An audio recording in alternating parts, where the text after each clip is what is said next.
like, share, and subscribe. Tap in ASAP if you haven't. Plug in. We got a special guest for number 44, San Antonio's own, Ben Uzoh. What up, baby? What's up, my guy? How you doing? Good, baby, good. I'm glad you're able to be a part of it. Man, I love to be able to speak to people hometown and then hometown that's been doing their damn thing. So shout out to you, man, doing your damn thing for sure. What you got going on now? Talk to me a little bit. What you got going on? How's Ben Uzoh living? What you got working on? Are you still going pro? What are some of the things you got going on right now? Man, I'm living good. I just finished playing in Venezuela. I had another opportunity that came up with the NBA that I took, or I've been working towards for a while, but it became more official last week. So Okay. I'll transition to Toronto to set up shop there in the next couple of weeks. But Dang, that's what's up. So you with the Raptors? yeah, I'll Okay. be on the operation side with their team. We had to drop that real quick. That's what's up. So what are you going to be doing on the operations side of the house and things like that? Right now, player personnel stuff, a little Okay. bit of scouting, I may wear a variety of other hats, but we'll see. Okay. It'll continue to reveal itself when I get out there. That's what's up. So when you're playing ball, you guys have like talent scouts. Are you scouting for like upcoming draft, or are you doing like scouting reports on players and stuff like that? So that's a good question. When I was coming up, I mean, a lot of guys, teams would have regional scouts, and Yeah. they have teams would have scouts in different parts of the country, parts of the world. Yeah. So it's a lot of that's still the same. It's just more, I guess more. There's different avenues that teams prefer to take, whether it's video and as opposed to in person. In person. So it could vary, but it's definitely expanded. That's what's up. So again, like for me, I'll probably have a better understanding, when I get there. You get there, and you did a lot of your ball coming up. Got started with the Raptors in a sense with your career. So it's almost like a homecoming in a sense, huh? Yeah, very much so. That's what's up. I ended my career in the league with the Raptors. Yeah. So my ties there continue to kind of like just come full circle. So That's dope. it's definitely a good feeling though that I'm going back to familiar territory. Yeah. Speaking of familiar territory, you back home in San Antonio, so I'm glad you plugged in, man. For real, it means a lot. Tell a little bit about about how you got started playing basketball. Tell a little bit more about how Ben Uzoh kind of got into Ben Uzoh. I know you kind of a late bloomer. And tell me a little bit more about your early basketball career here in San Antonio. Initially, I came from Houston. My love for the game was birthed in Houston. Hakeem Olajuwon was a huge influence on my understanding of what basketball was supposed to be played like, and the success part of it. Seeing him bring championships to Houston. That was dope. And then my family, we moved here. When I was around 8 years old, and that love continued to blossom and grow. So I picked up the ball, just neighborhood YMCA, my friends in the area. Yeah. Elementary school, you go on the playground and you see different people that could play, and you play with them. They're like, "Hey, you want to go play on my team?" So, Yeah. YMCA, one of my good friends who I just recently saw his dad a couple weeks back.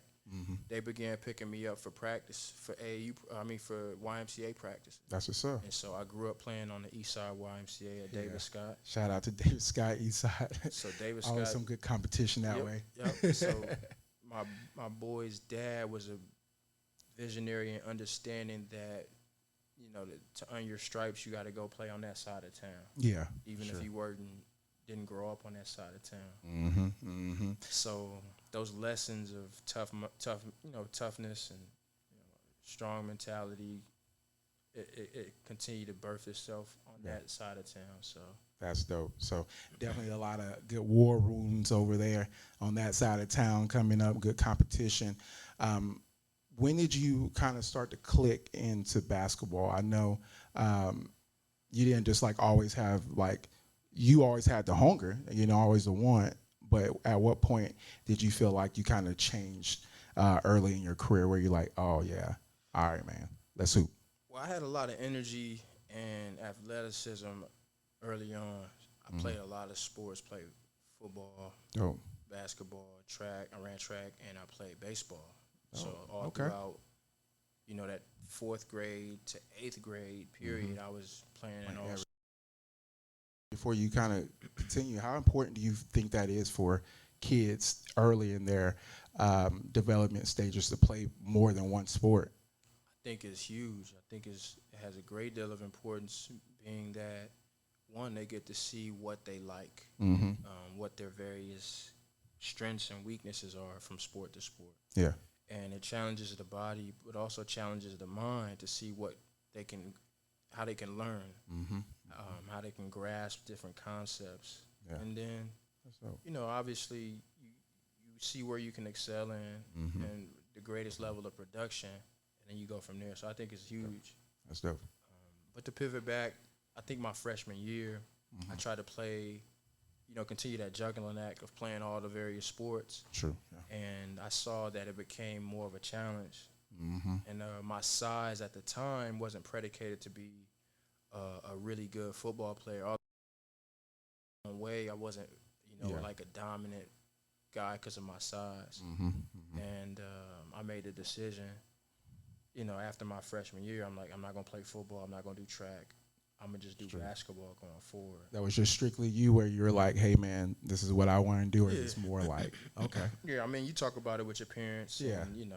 it's not like moms want any of their kids getting hit going seriously, across that middle yeah. anyway. Yeah, So in seriously, football, so it was an easier supportive decision from my family than anything. yeah."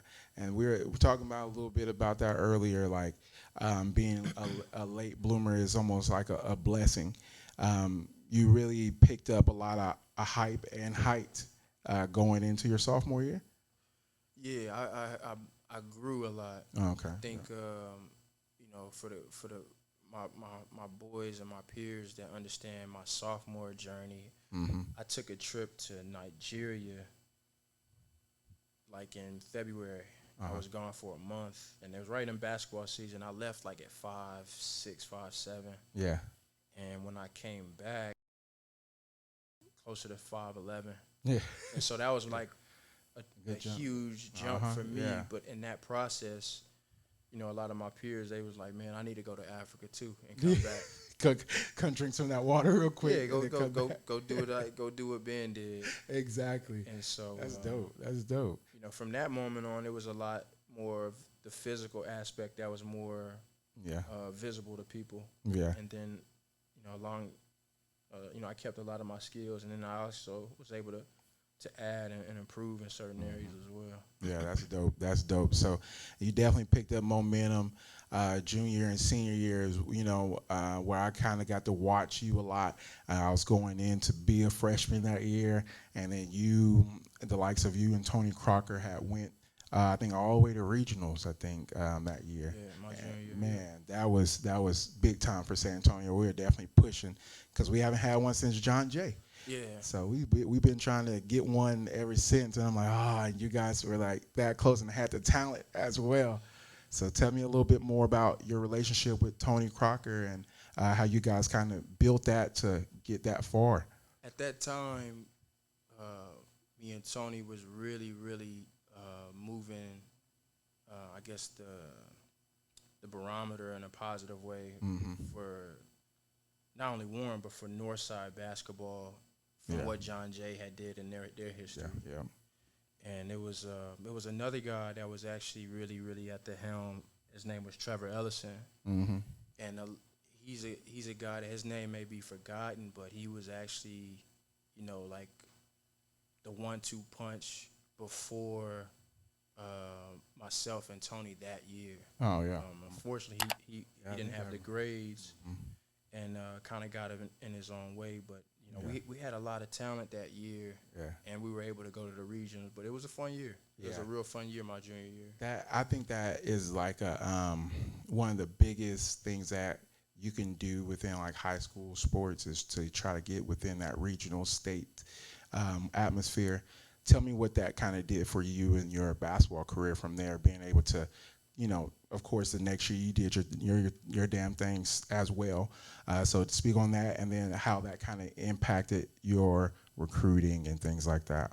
Yeah, like you said, when you go out that far, as far as being one of the last standing, last 20 teams in all of the state, Yep. so to speak, if Yep. I may say, that's remaining playing, high level basketball. Everybody gets to see you. See that? Yeah. You're more visible. Seriously. Yeah. So they're paying attention to not only your size but your production and your ability, all through and through. Yeah. So for me, that was a great foundation that supported everything else that I had going, the grades, the way I maybe carried myself and things like that. That's dope. So it set the bar going into my senior year, and I wanted to really be even more impactful than I was, my junior year. So it was. So Ben, you did your thing in high school, college, took off. You kind of signed early with Tulsa. Do you ever regret signing a little earlier after you did your thing and some other people came around the corner? Nah, not at all. That's something that really doesn't cross my mind. Yeah. Understanding what I knew at that time, that was the best decision for me.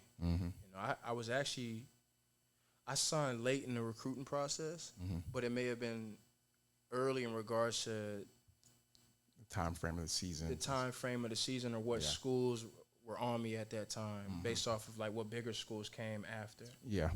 And the way I understood the recruiting process was such a late bloomer and very intriguing. But the big schools late, I was I'm gonna just round out their recruiting roster instead of being at the head of their recruits. Makes sense.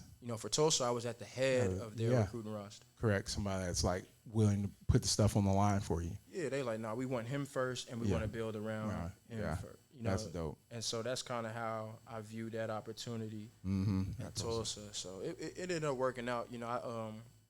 I don't have any regrets at all. That's dope, man. That's dope. So you went to Tulsa, you did your thing in college. You played against some major players. Memphis was within y'all's conference while you were in there. That's Calipari's, squad. So you had to go against. But tell me a little bit more about your collegiate career. And it's a lot different from playing high school ball to college ball. What changes did you make to make it on that college level at that point? The two biggest changes that I was really focused on was my mentality and then my physicality. I had to put on weight. Yeah. I left San Antonio like 177, Makes sense. 180. Yeah. And I began my freshman year like 185, 190. Oh, okay. So I was able to put on muscle and they weight. were feeding you. You come yeah, a little malnourished. Yeah. They'll take care of you from there. A little malnourished. But those two areas were huge, the physicality and then the mentality. I didn't know, because you don't know all the time. You don't know 100%, coming from being able to make that jump if you were able to. And then there was so much expectation. I really wanted to be impactful, just as I didn't want to skip a beat. I wanted everybody to know, like, hey, I was one of the best players in Texas for a reason. Facts. Yeah. I had high major schools, but this was more of a business move for me and my family and things like that. So it worked out. It worked out. And you definitely did your thing in Tulsa. I wanted to ask you, man. There's another Golden Eagle, right? Y'all Tulsa Golden Eagle. Golden Hurricanes. Golden Hurricanes. Don't hurt me, Tulsa. You had another San Antonio native go to Tulsa initially. Yeah. Jordan Clarkson. Yeah. You had any recruiting to do with that to kind of bring him through into Tulsa? Yeah. And he could probably shed light on this if he ever got the mic in his face. Jordan and we share a unique relationship with Tim Littlefield. And Tim Littlefield was my AAU coach coming out of San Antonio with the Celtics. He's a real good man. Yeah. Real influential in the basketball community here in San Antonio. Mm-hmm. So Jordan, I think when I was a freshman at Tulsa and I came back and was working out with the Celtics, I seen Jordan. He came up to a workout with, with Tim. And he knew everything about me. And I didn't, I see this long, energetic kid with a lot of talent. I'm like, man, he's fluid, he's healthy, he's vibrant. He just has such a great presence about him. I'm like, man, he's gonna be all right. Yeah, more than, yeah. And that's when I think that first time I met him, and then over the years, from my freshman to sophomore to junior year, our relationship kind of grew in a sense between myself, Tim, Jordan, and Jordan's father. And everybody knows Jordan and his dad's relationship is more. It's more visible than a lot of other relationships, father-son relationships. Yeah. Shout out to them. And but no, like Jordan, and we almost got Andre Roberson over to Tulsa too. Yeah. I hosted.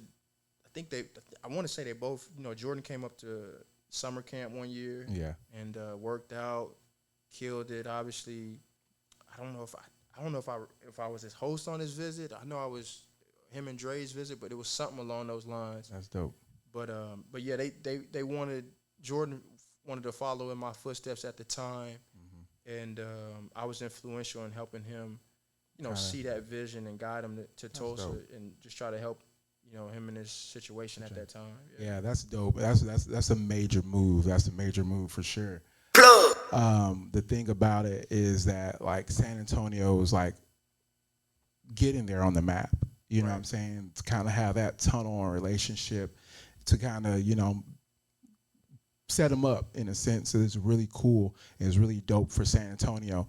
Do you think how can we get more of that within our culture here in basketball and stuff like that? I feel like there's a lot of kids that may fly under the radar that have that talent. What do you think that San Antonio probably needs to do to kind of shed more light in the basketball community? Man, I think everybody's kind of doing their part organically. I think older guys are understanding the brotherhood of it. Yeah. And I think guys are also looking at the culture of, the influences of a LeBron and, of a Kobe. Yeah. And the way those guys, RIP to Kobe, but the way he was able to take certain guys and groom them, whether it was visually apparent to people, or whether it came out in an article later on during that year. Seriously. So you see, it's almost more of a culture where it's accepted and it's cool to hang out and to work out and to train and to be together. Yeah. And then when you line them up, you try to rip each other's heads off, but at the same time, you paying it forward, not when you're done playing, but you're actually doing it while you're playing. Correct. Because it's so much more. It's more than a game. Yeah. And everybody understands that whole narrative more than any other time. That's dope, man. And I'm excited. I think we do have a great brotherhood building here in San Antonio, and for us to be the foundation of some of this is really, really dope. Another thing I wanted to kind of get into is you spoke a little bit about Kobe and stuff like that. Have you ever got to speak to him personally? I know you kind of played in the time frame when he was in the league. You ever get to speak with Kobe any? Never spoke with him, man. Yeah. The only Kobe story I have was my rookie year. We were at home in New Jersey, and rookies like myself, we got to be, taped and ready. 4 hours before the game. Yeah. And here, as I go to take the court on my, shooting time, I'm on one end, Kobe's on the other end. My player development coach at the time told me, he's like, young fella, I'm like, what's up? He's like, you're not even going to shoot during your shooting time today. And I'm like, he's like, you're not going to play. And like, I didn't play that night. My rookie year, I played in half of our games. For me, it was a lot, but long story short, he was like, we're going to watch Kobe. Yeah. Kobe was down on the other end 4 hours before. Just before the game even was about to kick off. 4 hours before the game even about to kick off. He out there on the other end. He got 4 ball boys rebounding for him, and they just played and lost to some team the night before. So it's me, my player development coach, and our GM at the time, Billy King. Mm-hmm. And what the player development coach and Billy King were saying was just like, it's gonna be a long night for us. Yeah, yeah. He's out there 4 hours before. He's not smiling. Mm-mm. He's going through the same move over and over and over, and then he's, he finished up with spots or something. Yeah. But he just worked the elbows. Yeah, that's unreal. That 4 hours, and you think of somebody like Kobe being like on top of his game. Like, come on, man, you don't got to be out here doing no additional work. Yeah, You would think. You would think, but it actually, mentally, he was already in a different place. Yeah. And he knew what he needed on a day in, day out basis. 365 days, a guy like that knows what he needs. Yeah. So fast forward to the end of the game, he ended up having 33, and they beat us. Yeah. But that was my only Kobe story. No, that's dope. I appreciate you sharing that with us too, man. That's really dope to kind of see someone on top of their game, you on top of your game, them on top of their game, and they doing work like that. Ooh, I got a long way to go. Make sure y'all subscribe to the Plug Podcast. That's for sure. And that's how we're going to get started. Let's talk about your start in the NBA. I kind of want to set this up the right way. You went in undrafted. And tell us a little bit more about how you were able to settle in with a team and things like that. So, I try to start prior to me just getting into the NBA, just to paint a picture for the guys and girls going from middle school to high school to college to the pros. Yeah. Yes. Yeah. I've always been a worker. I may have not had the size my entire life, and I was not always walking around 6'4", 2 something. Yeah. I was 5'3", 5'4" for a long period of time, all the way up until like my freshman, sophomore year in high school. But I was always a worker. I was up 6, 7, 8 a.m. in the mornings, getting my grind on, whether it's at a local apartment complex gym. Yeah, somewhere. Christian Evers up the way. Dang. That's or just a local, open gym at a high school here in the city. I was always trying to find a run. And me and my peers, whether we was in middle school or high school, we would travel around the city, get dropped off, carpool. Yeah, figure it out. AAU in the summertime, run it back. Yep. So the love was there, the work ethic was there, and I got better each summer. And so that mentality was always there for me. I took it to high school. I took it to college. Yeah.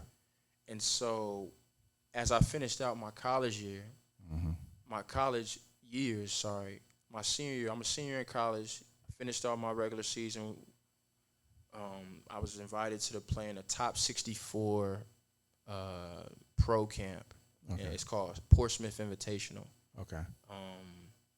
And out of the top 64 seniors, I made the all-third team. So I was top 15 out of all players at that camp. And that camp was another exposure camp. There's scouts, there's overseas decision makers. It's just like in college when you're trying to get that exposure to the next level. Exactly. Okay. And guys who would do well would either potentially get invited to. Nice. At the time, Chicago pre-draft, if you were a senior, was so difficult, if not beyond impossible to get in it. Yeah. It makes sense. So I didn't get into that, but I did. After that, I got a lot of teams that wanted to bring me in for workouts. That's dope. By the way I was able to play and perform. So after that camp, I was interviewing with agencies. I decided to sign with an agency out of California named BDA Sports, and they represent a lot of a lot of big name guys. Most notably, DeAndre Ayton, who just signed a max deal this summer. They got guys all through first overall picks to undrafted guys. They got guys all over the place. That's dope. I was going back and forth from Tulsa to Los Angeles. Schoolwork to go train and learn how to be a pro in LA. And I was going back and forth for the last 2 months of my senior year. So you're working out and then going back to school in a sense. Yeah. So it's just going what? Yeah. So Monday through Thursday, Yeah. working at school Yeah. and doing my schoolwork, finals and all that. Then Thursday night to like Sunday night. Sometimes catching a red eye Monday morning. Yeah. Put that work in. Yeah. So me and my one of my good buddies, best friend, Jerome Jordan. He was a center with me my 4 years at Tulsa. Dope. We both signed with BDA. We were going back and forth.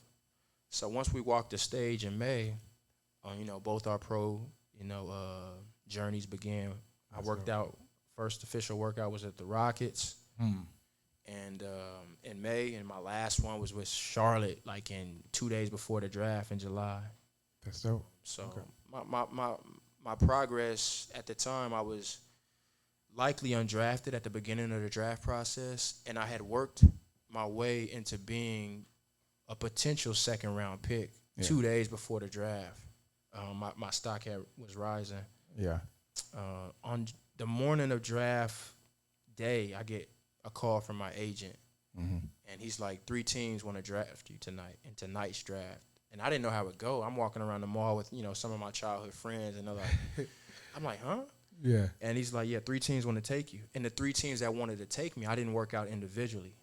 So I had 16 workouts, and I didn't even work out with the teams that wanted to take me in that night's draft. That's interesting. Interesting. Word of mouth kind of thing where it's kind of like, hey, he did this, he did that. Yep. I had a group workout in New Jersey in front of all 32 teams. Okay. So I think that's kind of how they saw me. But I didn't work out individually for him. Yeah. I've definitely heard some of those workouts Anthony Edwards shared where he was working out with the Warriors and Steve Kerr was on him like, nah, man, you need to go faster. For sure. Is it really like that where you go work out with some of these teams? They want to see you. They want to see you exert yourself. Yeah. They want to see the dog in you come out. Yeah. They want to see you not miss. Yeah. They want to see you not get tired. Some of them want to see you throw up. You just never know. They want to see if you're in shape. They want to push you to your max so that they know what they're investing in, who they're investing in. True. It's fun and games, but a lot of the mentality of being in the best shape, being the first one there, last one to leave, all of those good habits that are built and that you keep with you, they come out in these moments of test and trial. You know what I mean? Yeah. That's dope. So yeah, that's how it was for me. Again, I ended up going undrafted that night, but I opted not to be selected by those 3 teams because each of those 3 teams wanted to send my rights overseas. Yeah. And at the time, going overseas, if you were going overseas, the likelihood of you coming back to the NBA was very slim to none. Yeah. And so, every guy, every girl, their dream is to make it to the highest possible place when they're picking up whatever ball or sport that they, that they set out to, accomplish or, they set out in. And so my dream, I want to play in the league. And so my agent was like, well, you can opt to be a free agent and take your chances on choosing a team in free agency right after this draft. I'll take my chances. Yeah, makes sense. So the 60 names are called that night. My name is not called. I'm pretty bummed. I knew the picks of the teams, like it was like 34, 43, and 44 or something like that. Yeah. And they chose other names. Yeah. And, again, I'm like, well, I'm going to take my chances. So the Rockets and the Nets called that night. Dope. After the draft. The Rockets actually offered me more money, and I'm thinking like, man, I go to Houston. That's my hometown. Yeah, that's where I was born. Where started. Yeah. That's where the dream started. I'll go to Houston, but me trusting my agent at the time, he was like, the Nets are gonna hire new Avery Johnson. Yeah. That's right. Avery Johnson he came in the back door the way the way you're trying to, Ben. Mm-hmm. Correct. You go to New Jersey, he's going to cater to your mentality. Mm-hmm. Since probably know where you're coming from. Mid-major school, tough nose, gritty, all the San Antonio's own. Yeah, there was a lot of ties. So, and it's crazy, my trainer at the time, Walter Kramer, he gave me Avery's book to read, and it shared a lot of knowledge of his trials and tribulations as a man, as a young man, a man who had kids early, a man who had responsibility early, like myself, with my family in certain aspects, but a guy who was also, he went through dark periods. Yeah. And so, man, I really got to dive into that book and got to understand his mentality and his approach that prepared me for that process of making it, and just kind of carve that even more of a mentality that was appealing to him. Yeah. Yeah. So That helped big time. it helped huge. It was huge. It was huge. Yeah, so you got to play there. Got your feet wet. Got a lot of great games underneath you. You end up going to Toronto a little bit later as well. Tell me your time with the Raptors. So my time with the Raptors, it was my second year. We were coming out of a lockout. Yeah. And I had an opportunity to work out with the Cavs, and my Cavs workout went great, but they wanted to see me in the G League, game shape, more rhythm. They didn't have an actual open roster spot at that time or whatever. Yeah. So I go to the G League, and in the first couple weeks, the first 10 games of the G League, me and my team were 9-1, and I rise to the #1 prospect in the G League at that time. That's dope. So That's I came in focused and everything. And you took care of business. You didn't let that be like, come on, man, this is not where I want to be. You took it as like, shit, let me handle business, huh? Let me take care of business. The mentality of continue to go the extra mile was already ingrained in me. Yeah. And I didn't know that at the time. I was just being just being myself. That's what's up. So I played the, what they say, play that card that I was dealt, so to speak. I played the hand that I was dealt, and I go to that team, and it was down in RGV, so it was down in the Vipers, Rio Grande Valley Vipers, the Rockets G League team, and I get called up to the Cavs. They give me a 10-day. It didn't work out there. I go back to RGV for like another month, and then the Raptors called me up, and I had like three or four 10 days, but I finished out the rest of the season with them, and my last game with them, I had a triple-double. Yeah, yep. And it wasn't just triple-double just against somebody. It was against your former team, the Nets. Yeah. Was there any additional motivation behind getting that triple-double that night? Absolutely. I'm a guy that I forgive, but I don't forget. Yeah. I'm a guy that I'm very unassuming in a way, but I'm very, very very mentally always locked in. For sure. It's almost, I've gotten better at it, Yeah. of getting away from that almost myopic focus. It's like too much. It's this laser-like focus. So I've gotten better at that. But, that game was personal for me. Yeah. I knew Avery was on the sidelines coaching. I knew my former teammates from the previous year were playing. That's dope. So I didn't say one word. I didn't shake their hands before the game. Just went in there all business. All business. I did my workout before the game my childhood workout that I was always doing with Walter Kramer before the game. Our ball handling, our shooting, everything. Yeah.